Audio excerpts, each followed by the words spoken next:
आज हम बात करने वाले हैं कुछ ऐसी भविष्यवाणियों पर जिनके बारे में इन दिनों सोशल मीडिया और खबरों में खूब चर्चा हो रही है। नास्त्रेदमस की 2026 के लिए कथित भविष्यवाणियां।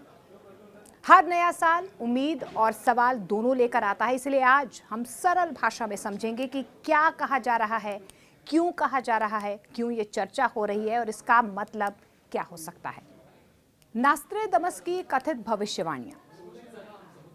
तीसरे विश्व युद्ध की आशंका। कहते हैं कि नास्त्रेदमस की कुछ कविताओं में ऐसे संकेत मिले हैं जिनसे लोग अनुमान लगा रहे हैं कि 2026 के मध्य में तीसरे विश्व युद्ध जैसी स्थिति बन सकती है। लोगों का ये कहना है कि धर्म, राष्ट्रवाद और राजनीतिक संघर्ष इसी दिशा में जा सकती है। दूसरी बड़ी भविष्यवाणी, आर्थिक संकट। कुछ भविष्यवाणियों में ये भी बताया जा रहा है कि अमेरिका, ब्रिटेन जैसे बड़े देशों में 2026 में आर्थिक संकट आगे बढ़ सकता है। महंगाई, बेरोजगारी और गरीब अमीर के बीच दूरी बढ़ने जैसी परिस्थितियां उत्पन्न हो सकती हैं।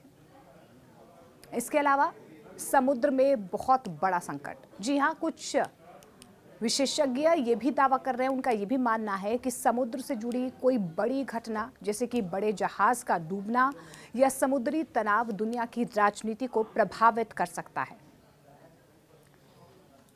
प्राकृतिक आपदाएं। एक और भविष्यवाणी में ये कहा गया है कि 2026 में तेज गर्मी, सूखा, बारिश और बाढ़ जैसी आपदाएं हो सकती हैं, यानी कि प्रकृति की कठिन परिस्थितियां एक बार फिर से जैसे हमने 2025 में देखी हैं वैसे ही देखने को मिल सकती हैं।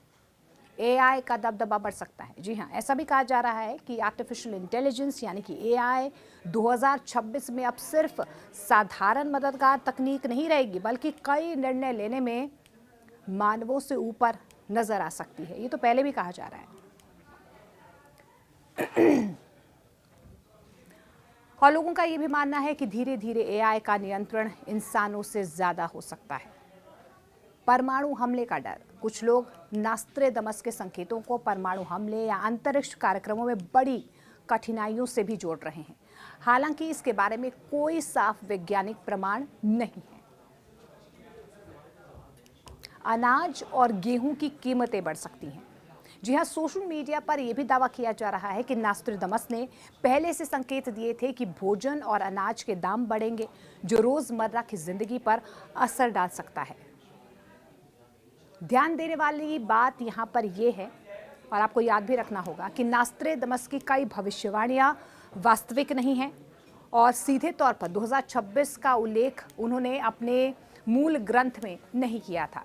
ये व्याख्याएं आज के समय की परिस्थितियों के हिसाब से जोड़ी जा रही हैं। मतलब लोग अपने अपने कयास कहीं ना कहीं भविष्यवाणियों के बाद लगा रहे हैं। ऐसा कहीं साफ तौर पर लिखा नहीं गया है कि इसी तरीके की भविष्यवाणियां होंगी। तो दोस्तों, 2026 को लेकर इन भविष्यवाणियों के बारे में यही कहा जा सकता है कि ये अनुमान और व्याख्याएं हैं। कुछ डरावने संकेत भी हैं, लेकिन ये निश्चित सच नहीं है। हमेशा याद रखें, भविष्य को बदलना हमारी सोच, तैयारी और मेहनत पर भी निर्भर करता है।